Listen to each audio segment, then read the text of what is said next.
স্থানীয় নেতার আধিপত্যকে কেন্দ্র করে রংপুর মহাসড়কে প্রকাশ্যে চাঁদার টাকা না পেয়ে গাড়ি ভাঙচুর করার অভিযোগের একটি ভিডিও সামাজিক যোগাযোগ মাধ্যমে ছড়িয়ে পড়েছে। ভুক্তভোগী ড্রাইভার জানায়, প্রকাশ্যে মহাসড়কে গাড়ি থামিয়ে সংঘবদ্ধভাবে চাওয়া হয় মোটা অঙ্কের চাঁদার টাকা দিতে অস্বীকার জানালে এক পর্যায়ে বাকবিতণ্ডার পর তার গাড়ি ভাঙচুর করা হয়। ভাইরালকৃত ভিডিওতে দেখা যায় সংঘবদ্ধভাবে প্রকাশ্যে করা হচ্ছে গাড়ি। স্থানীয় সূত্রে জানা যায়, প্রতিদিন এভাবেই প্রকাশ্যে মহাসড়ক থেকে সংঘবদ্ধভাবে তোলা হয় চাঁদার টাকা দিতে অস্বীকার করলে বাকবিতণ্ডা এবং অন্য পরক্ষণে বিভিন্ন ভয়ভীতি দেখানোর পর ভেঙে ফেলা হয় গাড়ি।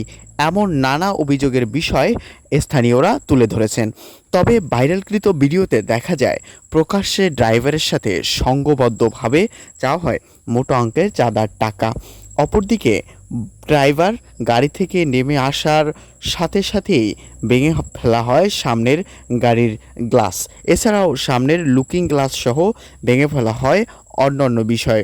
তাদের হাতে ছিল দেশীয় বিভিন্ন অস্ত্র সামগ্রী। তবে ভিডিওটি সামাজিক যোগাযোগ মাধ্যমে ছড়িয়ে পড়লে শুরু হয় নেটিজেনদের মাঝে নানা আলোচনা সমালোচনা।